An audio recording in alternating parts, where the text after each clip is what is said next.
ग्रामविकास मंडळ पिंपळगाव हरेश्वर संचालित ग्रामविकास विद्यालय कला विज्ञान कनिष्ठ महाविद्यालय असून शैक्षणिक संस्था नावारूपाला आली असून या संस्थेमध्ये गोरगरिबांच्या मुलामुलींच्या शिक्षणासाठी चांगली व्यवस्था आहे। मात्र मागील काही वर्षांपासून आजी माजी व विद्यमान संचालक मंडळात मतभिन्नता दिसून येत असल्याने सत्ताधारी आणि विरोधक तसेच संचालक मंडळातील सक्रिय संचालक हे एकमेकांवर बेछूट आरोप प्रत्यारोप करत असल्याचं दिसून येतं।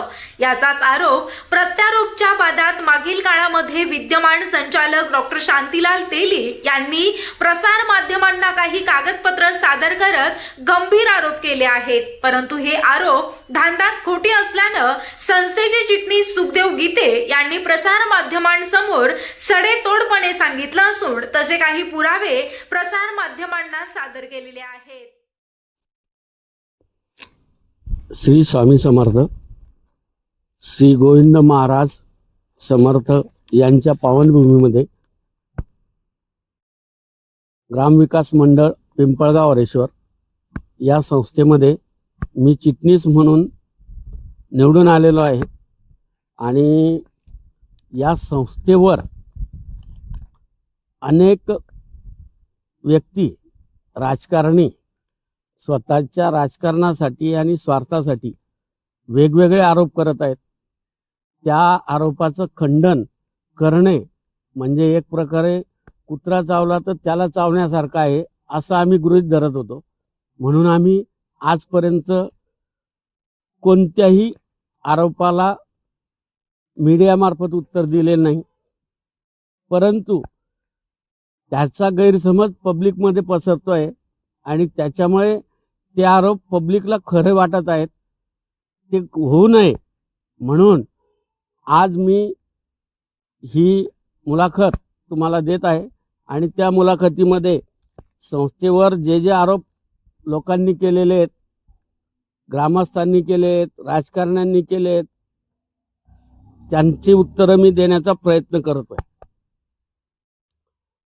आता या संस्थेचा इतिहास बघितला तर ही संस्था खूप जुनी आहे। जुनी इमारत बांधकाम आज रोजी काही ठिकाणी गळते आणि मागे त्याच्यावर काही भाग पडला पण होता, परंतु तो पडल्यानंतर 15 वर्षामध्ये त्या इमारतीच्या दुरुस्ती किंवा त्याच्यावर काही पर्याय करता येईल अशा मागच्या कोणत्याही कार्यकारिणीने निर्णय घेतला नव्हता। आम्ही तो निर्णय घेतला आणि या ठिकाणी ही शाळेचं नवीनच बांधकाम करावं लागेल हे इंजिनिअरिंगच्या सल्ल्याने ठरवल्यानंतर गावातील शाळेच्या बॅक साईडला असलेली जागा या जागेवर आपण शाळा बांधकाम करण्याचं ठरवलं आणि त्या संदर्भात मेळावे घेतले, पालक मेळावा घेतला आणि त्या मेळाव्यामध्ये पालकांना माजी विद्यार्थ्यांना आवाहन केलं। त्यांनी जवळपास देणगी देण्याचं आपल्याला कबूल केलं, काहींनी देणगी पण दिली। त्याच वेळेस जवळपास 25-30 लाख रुपये आपल्याला देणगी पण मिळालेली आहे आणि या देणगीच्या रकमेतूनच बांधकाम सुरू करायचं या हिशोबाने आम्ही शाळेचा बांधकामाच्या उद्घाटनाचा कार्यक्रम घेतला। त्या कार्यक्रमासाठी गावाच्या इतिहासामध्ये आजपर्यंत गावात जर घर बांधकाम करायचं असेल तर फक्त बांधकाम परवानगी ग्रामपंचायतची लागते। त्याप्रमाणे आम्ही ग्रामपंचायतची परवानगी घेतली होती आणि त्यानुसार बांधकाम सुरू करायचं ठरवलं होतं।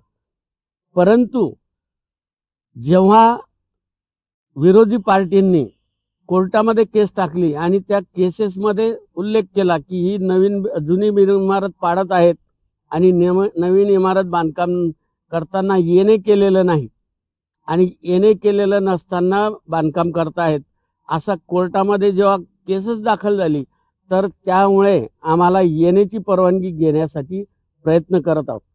आता हा प्रयत्न करत असताना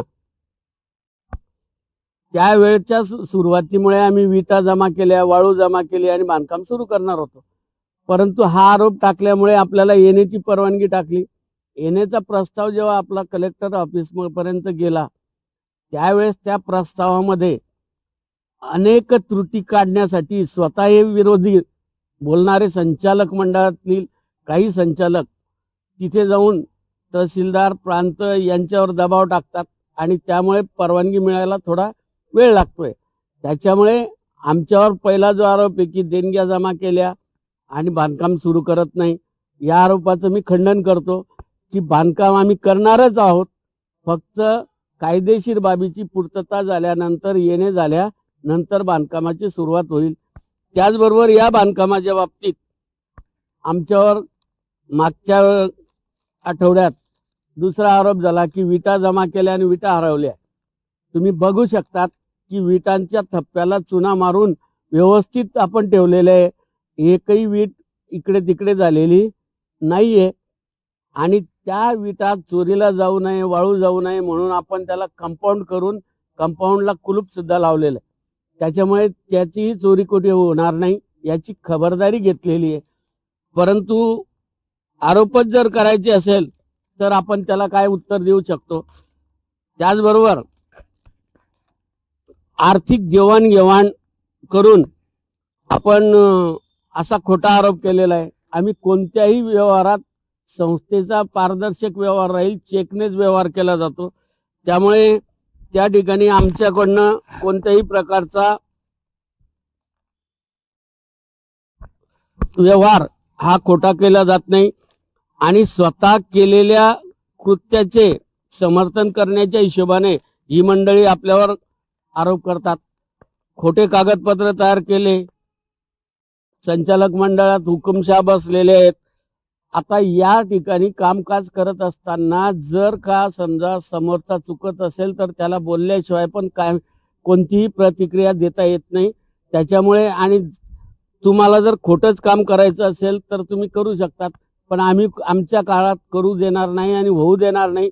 ही जर भूमिका आमच्या अध्यक्षांनी घेतली तर ते हुकुमशाह होतील का नैतिकतेच्या दृष्टीने ते एक चांगले न्यायाधीश होतील याचा विचार गावकऱ्यांनी करावा। त्याचबरोबर कायदे धाब्यावर बसवून बसवले व मान्यता घेतली, शिक्षक भरती केली।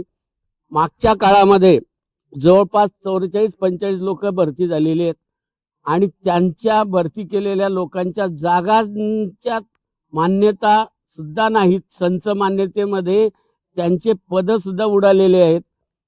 अनेक लोकांचे काम आम्ही आल्यानंतर सुद्धा कंप्लीट झाले, त्यांनी भरती केलेल्या जे कायदेशीर होते ते, जे बेकायदेशीर आहेत ते पेंडिंगच आहेत। त्याच्यामुळे त्या लोकांचं काम कसं होईल, कारण या लोकांनी जरी पैसे दिलेले असले तरी ते संस्थेमध्ये त्यांचा 1 रुपया देणगी म्हणून जमा नाही, एवढ्या भरती केलेल्या लोकांचा। ते सगळे पैसे कोणाजवळ आहेत जे आरोप करतात त्यांनाही माहिती आहे आणि गावालाही माहिती आहे, तरी सुद्धा असा खोटा आरोप केला जातो।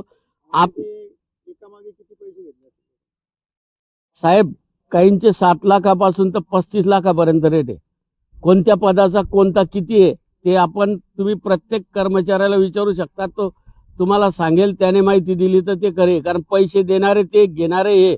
त्याच्यामुळे आम्ही फिक्स आकडा पण नाही सांगू शकत आणि किती कोणी किती दिले हे पण नाही सांगू शकत। घेतलेले पैसे पुढे जमा याचं काही तारतम्य आहे ना। त्यांच्या जो ज्यांनी आरोप केला होता त्यांनाच मग विचारा ना, ते मागच्या संचालक मंडळात पण होते आणि नवीन संचालक मंडळात पण आहेत राहायला। त्याच्यामुळे त्या पैशाचा हिशोब सुद्धा त्यांनाच विचारा आणि किती लोक भरती केलेले यादी पाहिजे असेल तर यादी आम्ही देऊ शकू तुम्हाला की मागच्या 2015 पासून त्यांची जी बॉडी होती 2023 पर्यंत त्यांनी कामकाज पाहिलं। त्या 23च्या काळामध्ये कोणत्याही शाळेमध्ये गेले आणि त्या हेडमास्टरला विचारलं की या तारखेच्या आतले नेमणूक केलेले किती लोक आहेत, तर तुम्हाला यादी सुद्धा तयार करून मिळू शकेल। एवढे लोक भरती झालेले आहेत हे त्यांनाही माहिती आहे। त्याच्यातले 50% त्यांचे स्वतःचे नातेवाईक आहेत आणि त्याच्यामुळे ते हे असे आरोप करतायत। आता राहिला विषय निवडणुकीचा, आमची निवडणूक झाली, निवडणूक होण्यासाठी 23 पर्यंत 6 वर्ष झाले होते. 3 वर्षांच्या अगोदर त्यांची मुदत संपली. 3 वर्षामध्ये निवडणूक घेतली नाही. सभासदांनी धर्मादाय आयुक्तांकडे अर्ज केल्यामुळे आणि तिकडचा पाठपुरावा आल्यामुळे त्यांनी निवडणूक घेतली. निवडणूक घेण्यासाठी निवडणूक अधिकाऱ्याची नेमणूक माजी संचालक मंडळाने केली. त्याच्यावर कामकाज पाहण्यासाठी एक संचालकाची नेमणूक केली आणि निवडणूक निर्णय अधिकाऱ्याची नेमणूक त्यांनीच केली आणि त्या पद्धतीने निवडणूक झाली. निवडणूक रात्री 5 वाजेपर्यंत, संध्याकाळी 5 वाजेपर्यंत निवडणूक संपली. मतदान झालं. तोपर्यंत गावगाड्याच्या निवडणुकीत जसं वातावरण असतं तसंच शांततेत होतं. रात्री 7 वाजता मतमोजणी सुरू झाली. एक निकाल तयार झाला. पहिल्यांदा अध्यक्षांचं मतमोजणी झाली, नंतर चिटणीसांची झाली, नंतर आश्रयदात्यांची झाली, त्याच्यानंतर मागासवर्गीयांची झाली, व्हीजेएनटीची झाली, लेडीजची झाली आणि नंतर जनरल डायरेक्टरांची मतमोजणी झाली. ही मतमोजणी जशी झाली तशी एकेकाचं डिक्लेरेशन त्याच दिवशी त्याच रात्री निवडणूक अधिकाऱ्याने तोंडी केलं. तुमच्या मीडियावाल्यांनी त्याचं चित्रीकरण पण केलेलं आहे. त्याच्यानंतर मतमोजणी झाल्यानंतर काही संचालकांना शंका आली. त्याच्यामुळे काहींनी अर्ज दिला फेरमतमोजणीचा. फेरमतमोजणी सुद्धा करण्याचं ठरलं, परंतु रात्री 2 वाजले होते तर उद्या 2 दिवसानंतर मतमोजणी होईल असं सांगण्यात आलं. 2 दिवसाचं पत्र सुद्धा त्या प्रत्येक डायरेक्टरला देण्यात आलं आणि मतमोजणी फक्त कोणाची संचालकांचीच फेरमतमोजणीचा अर्ज होता. संचालकांचाच मोजणी करायचं ठरवलेलं होतं. पण 2 दिवसानंतर स्वतः डॉक्टर शांतीलाल तेली यांनी अर्ज दिला आणि ती फेरमतमोजणी निवडणूक निर्णय अधिकाऱ्याकडनं करून घेतली नाही, होऊ दिली नाही. त्यांच्यावर दबाव टाकला आणि पोलीस स्टेशनचा धाक दिला. या सगळ्या त्यांच्या अर्जात दिलेला आहे. दांगडो होईल, अमुक होईल आणि त्यामुळे फेरमतमोजणी झाली नाही 9 संचालकांची, असं मुख्याध्यापकाने सुद्धा त्यावेळेस लेखी दिलेलं आहे निवडणूक निर्णय अधिकाऱ्याने. हे सगळे प्रोसिजर कंप्लीट झाल्यानंतर 10 दिवसानंतर माजी संचालक मंडळाने वार्षिक सर्वसाधारण सभा घेतली. संपूर्ण गावातून जे सभासद आहेत किंवा परिसरातले सभासद आहेत त्यांची ही वार्षिक सर्वसाधारण सभा असते. घटनेनुसार ही सर्वोत्तम सभा असते. त्या सभेमध्ये निवडणूक निर्णय अधिकाऱ्याने संपूर्ण निकाल वाचून दाखवला आणि माजी संचालकांनी निवडून आलेल्या सर्व संचालकांचा सत्कार केला आणि कारभार आमच्या ताब्यात दिला. तरी सुद्धा ह्या संचालक मंडळाने त्या दिवसापासून कारभार सुरू केला. हा कारभार सुरू करत असताना निवडणुकीमध्ये काही आमच्या पॅनलचे 11 उमेदवार निवडून आले, त्यांच्या पॅनलचे 4 उमेदवार निवडून आले. 15 जणांचं संचालक मंडळ झालं. त्या 15 जणांच्या संचालक मंडळामध्ये पहिल्या मासिक मीटिंगमध्ये बँकेचे व्यवहार करण्याचे अधिकार देण्यात आले. त्या मीटिंगला स्वतः डॉक्टर शांतीलाल गेंदीलाल तेली हे माजी संचालक आणि निवडून आल्याच्या नवीन बॉडीतील संचालक म्हणून हजर होते. त्यांनी कोणताही विरोध केला नाही किंवा विरोध नोंदवलेला नाही. अशा पद्धतीने आमच्या हातामध्ये सत्ता आली. आम्ही कारभार पाहायला सुरुवात केली. पुढे काही काळानंतर त्यांच्या पायाखालची वाळू सरकली की आपण ते कोर्टात गेले होते, कारण आपण चेंज रिपोर्ट धर्मादाय आयुक्ताकडे टाकला होता. धर्मादाय आयुक्ताच्या निकालानुसार धर्मादाय आयुक्ताकडे केस चालू असताना ना हरकत दाखल्या सुद्धा यांनी दिलेल्या आहे माजी संचालकांनी. नंतर त्याच्यावर हरकत घेतली आणि हरकत घेऊन त्या ठिकाणी केस उभी केली, वकील लावला. तोपर्यंत 6 महिन्यापर्यंत आम्ही नवीन बॉडीने जे संचालक मंडळाचा चेंज रिपोर्ट मंजुरीसाठी प्रस्ताव पाठवला होता, वकील सुद्धा लावलेला नव्हता. आम्ही स्वतःच प्रस्ताव सादर केला होता आणि त्याला मंजुरी मिळण्याच्या मार्गावर होती. यांनी हरकत घेतल्यामुळे त्या ठिकाणी केस सुरू झाली आणि मग त्या ठिकाणी सांगण्यात आलं की निवडणूक झालीच नाही, निकाल दिलाच नाही. या प्रोसिजरनुसार पुढे काही काळानंतर निवडणूक निर्णय अधिकाऱ्याला स्वतः तिथे बोलवण्यात आलं. त्याने सांगितलं मी निकाल दिलेला नाही, निवडणूक झालेली नाही. मग आम्ही स्वतः अर्ज दिला की निवडणुकीच्या मतपेट्या शाळेमध्ये निवडणूक निर्णय अधिकाऱ्याच्या ताब्यात आहेत, तुम्ही अर्ज त्यांच्याकडे मागणी करा आणि मग त्या पद्धतीने सगळ्या मतदानाच्या पेट्या धर्मादाय आयुक्ताच्या कार्यालयांमध्ये जमा केल्यानंतर त्या ठिकाणी पुढच्या तारखेला त्यांची पेट्या फोडून मतमोजणी घेण्यात आली. मतमोजणी घेताना जी संचालक मंडळांची मतमोजणी होती त्या मतमोजणीची स्लिप त्या ठिकाणी सापडली. माझ्याकडे कागद नाहीत असं निवडणूक निर्णय अधिकारी म्हणत होता. निकाल माझ्याकडे मागच्या लोकांनी दिलेला नाही, माझ्या खालच्या लोकांनी दिलेला नाही. त्या ठिकाणी ती स्लिप सापडली म्हणून 9 संचालक मंडळांचा निकाल जो आहे तो ठेवला आणि जे वरचे जे आश्रयदाते अध्यक्ष यांची मोजणी धर्मादाय आयुक्तांच्या कार्यालयात निवडणूक निर्णय अधिकाऱ्यांच्या समक्ष डॉक्टर शांतीलाल गेंदीलाल तेली यांच्या समक्ष आणि संस्थेचा प्रतिनिधी म्हणून मी माझ्या समक्ष 5 जणांच्या समक्ष फेरमोजणी करण्यात आली. त्यांच्यावर या तिघांच्या सह्या आहेत, माझी स्वतःची सही आहे, शांतीलाल डॉक्टरांची सही आहे, निवडणूक निर्णय अधिकाऱ्याची सही आहे. तुम्हाला हा निकाल मान्य आहे का असं जेव्हा सांगण्यात आलं, ही मोजणी बरोबर आहे का, हो मान्य आहे असं म्हणून सह्या केलेल्या आहेत. काही ऑब्जेक्शन ठेवलेले असतील ते पण लिहिलेले आहेत. पण हा निकाल आता लागलेला आहे, पुढच्या तारखेला चेंज रिपोर्ट आपला मंजूर होणार म्हणून हे गृहीत धरल्यावर त्यांनी नाशिकला कोर्टात केस केली, पुढे औरंगाबाद हायकोर्टात सुद्धा केस दाखल केली आणि मग पुढच्या टप्प्यामध्ये आमच्यावर आरोप करण्यात आला की अपंग संस्थेच्या सभासदांमध्ये अपंगांची संख्या 2-3 आहेत, संमती पत्रकावर मतदान झालेलं आहे. माझं असं म्हणणं आहे की संमती पत्रावर जे मतदान झालेलं आहे ते कोणाचं झालं आहे, माझ्या पार्टीचं का त्यांच्या पार्टीचं, हे मी कोणीही सांगू शकत नाही. दोघांच्या पार्टीचं झालेलं आहे. पण संमती पत्रावर मतदान करू द्यायचं का नाही द्यायचं याचा अधिकार निवडणूक निर्णय अधिकाऱ्याला आणि त्याच्यावर कंट्रोलिंग समिती माजी अध्यक्ष आणि एक संचालक यांची होती, त्यांना होता. 8 महिन्यापर्यंत ती गोष्ट तुमच्या लक्षात आली नाही, 1 वर्षापर्यंत ती लक्षात आली नाही. मग आताच तुम्ही ती का काढली? त्याचं कारण असं की धर्मादाय आयुक्ताकडून चेंज रिपोर्ट मंजूर होतोय, मग आता काहीतरी कारण द्यायचं आणि याच्यात अडथळा आणायचा, अशा पद्धतीने त्या ठिकाणी तो अडथळा आणलाय. आणि त्या मुद्द्यावर बांधकामाच्या मुद्द्यावर नाशिकला आणि औरंगाबाद हायकोर्टात केस टाकली आहे आणि निकाल येण्यास उशीर होतोय. आणि त्यांनीच गावात जाऊन सांगायचं की नाही, त्यांना चेंज रिपोर्ट मंजूर नाही. आता तुमच्याच बाईटमध्ये डॉक्टरांनी एक बाईट दिलेली आहे मागच्या आठवड्यात, त्याच्यामध्ये स्पष्ट म्हटलेलं आहे की यांना कोणताही अधिकार नाही. मग डॉक्टर साहेब, तुम्ही त्या ठिकाणी आम्हाला अधिकार नाही, तुम्ही संचालक म्हणून मीटिंगला कसे काय येतात? नवीन निवडणूक आली त्या मीटिंगला तुम्ही सही करतात, त्या ठिकाणी हजर राहतात, तुम्हाला पत्र भेटतं, तुम्ही त्या ठिकाणी हजर राहतात आणि तुम्हीच म्हणता निवडणुकीचा निकाल लागलेला नाही, यांना अधिकार नाही.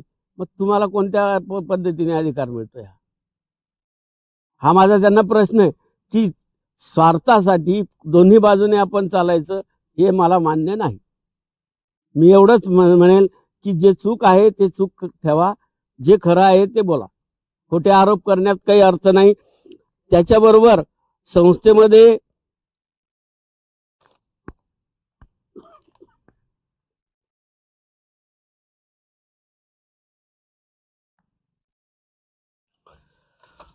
अनेक चांगल्या गोष्टी घडत असतात, त्याचा उल्लेख कोणीही करत नाही. आता या 6 वर्षाच्या काळामध्ये मागच्या बॉडीच्या बांधकामाची एक वीट सुद्धा ठेवलेली नाही, कोणत्याच ठिकाणी बांधकाम केलेलं नाही, दुरुस्ती केलेली नाही. आम्ही आल्यानंतर प्राथमिक शाळेची बिल्डिंग गळत होती, पत्रे सडलेले होते, ते पत्रे बदलवले. प्राथमिक शाळेच्या वरच्या बाजूला पाणी गळतं तर त्या ठिकाणी वॉटरप्रूफिंगची सिस्टीम राबवली, त्या ठिकाणी वॉटरप्रूफिंग केलं. त्याच्यानंतर संपूर्ण शाळेमध्ये जो फळे तुटलेले होते सिमेंटचे, ते सगळे फळे दुरुस्त केले. मुताऱ्या दुरुस्त केल्या, संडास दुरुस्त केले, त्याच्यानंतर काही केले त्यातले जर या ठिकाणी 100 आहेत बनवलेले, तर त्यातले 2-4 जे आहेत ते दुरुस्त न होण्यासारखे ते आम्ही दुरुस्त केलेले नाहीत. त्यांचाच फोटो काढून दाखवायचा की हे दुरुस्त नाही, पण बाकीचे तर तुमच्या उपयोगात चालू आहेत ना, ते दाखवायचे नाही. त्याच्यानंतर झाडांना ओटे केले ग्रामविकास विद्यालयाच्या, त्यातले काही ओटे चांगल्या स्थितीत होते, काही दुरुस्त करून काही उपयोग नव्हता, ते केलेले नाहीत. त्यांचाच फोटो काढायचा आणि तोच दाखवायचा आणि जे दुरुस्त केले ते अमान्य करायचे. असा प्रकार खोटा आरोप करणं आम्हाला मान्य नाही आणि गावाला सुद्धा मान्य नाही. गावकऱ्यांना सुद्धा माहिती आहे कोण काय करतंय. तर याचबरोबर जवळजवळ 25 लाख खर्च करून आजपर्यंत संस्थेच्या इतिहासात प्राथमिक आश्रमशाळा वरसाडे तांडा आणि माध्यमिक आश्रमशाळा वरसाडे तांडा या दोघं शाळा चालवल्या जात आहेत. त्या शाळेमध्ये विद्यार्थ्यांना निवासाची स्वतंत्र सोय नव्हती, वर्गामध्येच विद्यार्थी राहत होते. त्या ठिकाणी अर्धा भाग बांधलेला होता, त्याच्यावर दुसरा मजला आपण बांधला आणि वसतिगृह विद्यार्थ्यांसाठी कंप्लीट करून दिलं.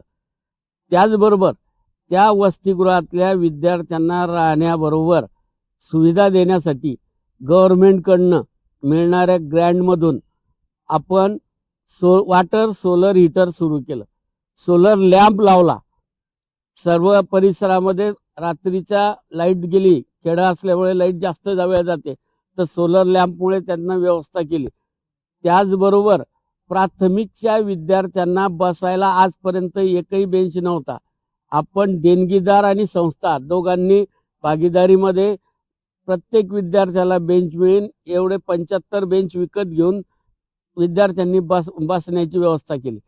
त्याचबरोबर विद्यार्थ्यांना गरम पाणी मिळेल यासाठी सोलर वॉटर हीटर सुरू केलं. दर आठवड्यातून 2 वेळा विद्यार्थ्यांना कपडे धुण्यासाठी वॉशिंग मशीन बसवलं.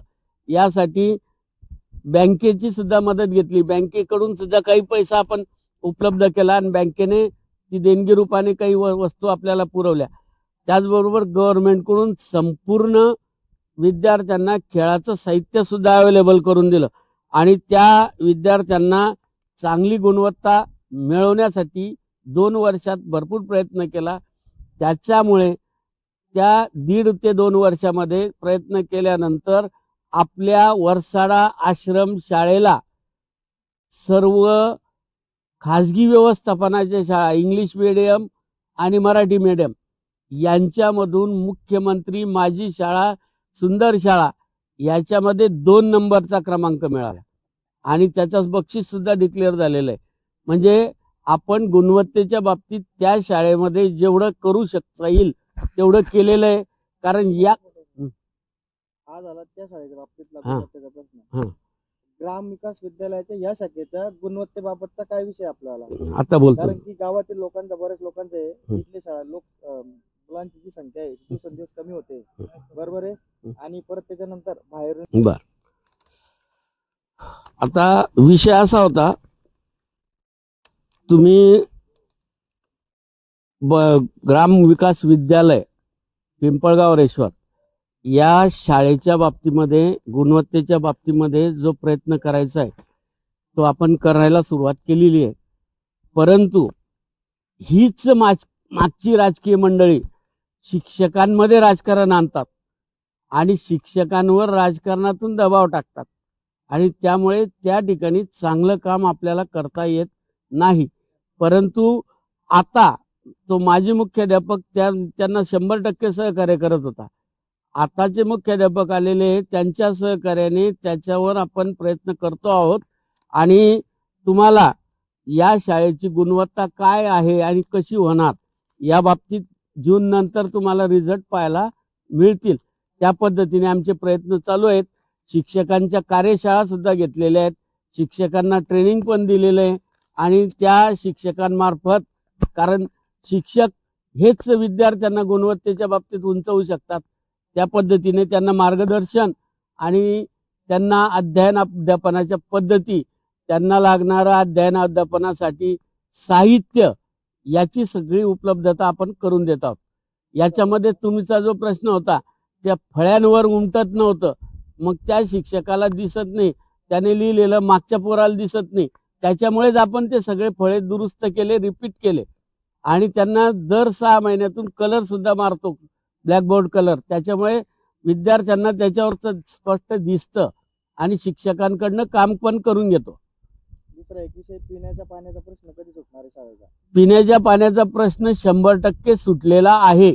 विद्यार्थ्यांसाठी कायमस्वरूपी पिण्याच्या पाण्याची सोय करण्यात आलेली आहे. आपल्या बोर्डिंग जवळ जी विहीर आहे त्या विहिरीचं पाणी नळांपर्यंत नेण्याची व्यवस्था केली. त्या ठिकाणी मोटर बसवलेली आहे. प्राथमिक शाळेला सुद्धा डायरेक्ट पाणी मिळतं, माध्यमिक शाळेला सुद्धा डायरेक्ट पाणी मिळतं. हा फक्त त्या ठिकाणी जे पाणी आहे ते पिण्यासाठीच वापरलं जातं. इतर साधनासाठी जे पाणी पाहिजे ते न देता आपण परत त्याची व्यवस्था करणार आहोत. पण ती केव्हा करणार आहोत? संडास बाथरूमला 100% पाणी पुरवठ्याचे नळ कनेक्शन देण्याचा प्रयत्नात आहोत. पण बांधकाम संपल्यानंतर नवीनच जर संडास बाथरूमचं युनिट तयार करायचे, त्याच्यामध्ये त्या सगळ्या सुविधा आपल्या तयार होतील. जे गावातील काही प्रतिष्ठित भांडवलदार मंडळी संस्थेवर आरोप करतात, त्यांनी स्वतःच्या शैक्षणिक संस्था काढलेल्या आहेत आणि त्या संस्थेमध्ये विद्यार्थी वाढण्यासाठी, या संस्थेला बदनाम करण्यासाठी वेगवेगळे मुद्दे ते पुढे आणत आहेत आणि त्या मुद्द्यांमुळे या संस्थेला बदनाम करायचं आणि आपल्या शाळेमध्ये विद्यार्थी कसे वाढतील हा प्रयत्न स्वतः ते करत आहेत. त्याच्यामुळे गावकऱ्यांना मी आवाहन करेल की अशा लोकांपासून सावधान राहावं आणि त्यांनी केलेला आरोप खोटा की खरा हे स्वतः तपासल्याशिवाय त्याच्यावर बोलू नये आणि त्याच्यावर चर्चा न करता, जर आरोप खोटा असेल तर तुम्ही स्वतःच त्यांना जाब विचारावा की तुमच्या शाळेसाठी तुम्ही असं करतायत का. ह्या प्रश्नाचं उत्तर त्यांना कसं देता येतं ते बघावं, ही मी विनंती करेन. त्याचबरोबर संस्थेच्या इतिहासात 30 लाख रुपये संस्थेचे जमा होते. संस्था जेव्हा ताब्यात घेतली तेही वेगवेगळ्या खात्यांमध्ये होते, परंतु आज संस्थेचे जवळपास 1.5 कोटी रुपये शिल्लक आहेत. देणगी रूपात आपण 30 लाख रुपये घेतलेले आहेत बांधकामाच्या नावाला. बाकीचे सगळे आपल्या सार्वजनिक व्यवहारातून जमा केलेले पैसे आहेत आणि या पैशामध्ये विद्यार्थ्यांकडून आपण जी फी रूपाने जमा करतो पैसे, ते देणगी रूपाने आपण पावती फाडतो. हे मागच्या काळात जो रेट होता, मागच्या संचालकांच्या काळात जो रेट होता त्याच्यापेक्षा 50-100 रुपयाने कमी रेट लावून आपण पैसे विद्यार्थ्यांकडनं घेतो ॲक्च्युअली.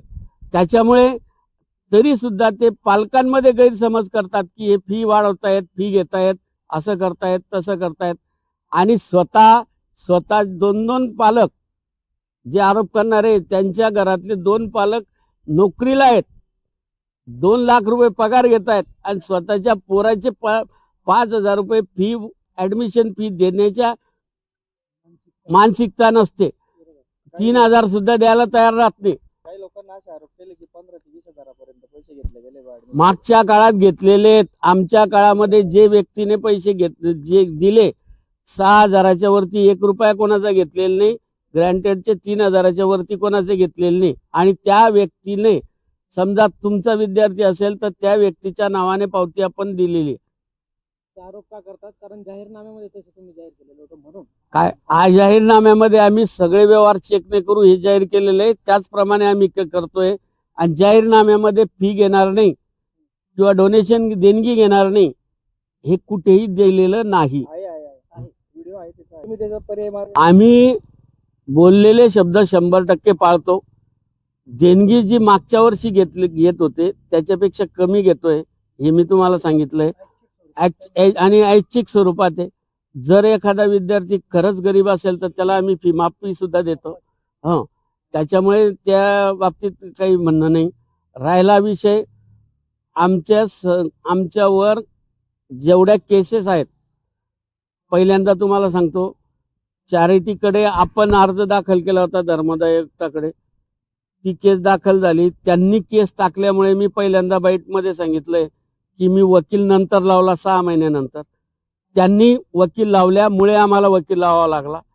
त्याचबरोबर नाशिकच्या चॅरिटीकडे आणि धर्मदाय आयुक्ताकडे दोघांकडे केसेस दाखल केल्या. त्या केसेस लावलेल्या आहे औरंगाबादला केसेस हायकोर्टात टाकलेले आहे. या सगळ्या केसेस मागच्या बॉडीने बाकीच्यांना बी लावून टाकलेले आहेत आणि त्या केसेसला आपल्याला जावं लागतं. माझ्यावर तो पण, आमच्यावर तो पण आरोप आहे संचालक मंडळावर की त्या केसेसचा वकिलाचा खर्च केला जातो. आता जर केसेस तुम्ही टाकल्या, आम्ही जर वकीलने लावला तर तुम्हाला ती रान मोकळं सोडायचं का? मग आम्हाला संस्थेच्या खर्चातून वकील लावावाच लागतो आणि वकील लावल्यानंतर तारखेला गेल्यानंतर नाशिकला आणि औरंगाबादला जायला जे पैसे लागतात हे ते पण मान्य करतात की व्यवहार चेकने केलेले आहे. चेकने जर पैसे दिलेले समोरच्याला तर ते तर आम्ही लिगलीच देतो ना. त्याच्यामुळे हे आरोप करणे चुकीचे आणि मी हे सगळे लोकांचे आरोप नाकारतोय. आम्हाला फक्त गुणवत्ता विकासासाठी काम करायचं आहे आणि गुणवत्ता कशी वाढेल, विद्यार्थ्यांची संख्या कशी वाढेल आणि गोरगरिबाचे विद्यार्थी कसे शिकतील शाळेमध्ये. इंग्लिश मीडियम तर कोणीही काढेल, त्या काढलेल्या शाळामध्ये विद्यार्थी शिकवण्यासाठी भरमसाठ फी पण तुम्ही वसूल कराल. इथे सरकारने आपल्याला मान्य केलेली शाळा बुडायला नको. विद्यार्थ्यांना, प्रत्येक विद्यार्थ्याला फुकटमध्ये शिकता आलं पाहिजे, शिक्षण घेता आलं पाहिजे आणि ते शिक्षण असं दर्जेदार पाहिजे की त्या विद्यार्थ्याला शिक्षणाच्या प्रवाहामध्ये चांगलं टिकून आपलं आयुष्य चांगल्या प्रकारे घालवण्यासाठी व्यवसाय किंवा नोकरी चांगल्या प्रकारे उभी करता आली पाहिजे, मिळवता आली पाहिजे, याच्यावर भर आहे. भविष्यामध्ये आमचं टार्गेट जे होतं ते टार्गेट आम्हाला काम करण्यापासून असे वेगवेगळे आरोप करून, प्रत्यारोप करून मागे खेचलं जातंय. त्याच्यामुळे आमच्याकडे हे जे आरोप आहे हे आरोप आम्ही सगळे नाकारतोय. भविष्यामध्ये आम्हाला ही जर बिल्डिंग उभी राहिली तर पुढे संपूर्ण शाळेला कंपाऊंड करायचंय. कंपाऊंड करून त्या शाळेमध्ये ट्रॅक तयार करायचा आहे ज्यावर विद्यार्थी धावतील. आणि जे आपण बघतो आर्मीमध्ये, पोलीस भरतीसाठी जे विद्यार्थी फुकटमध्ये नोकरीला लागतात त्या विद्यार्थ्यांसाठी शैक्षणिक संकुल उपलब्ध करून द्यायचं, ज्याच्यातून त्या विद्यार्थ्यांना त्या स्पर्धा परीक्षेची तयारी करता येईल.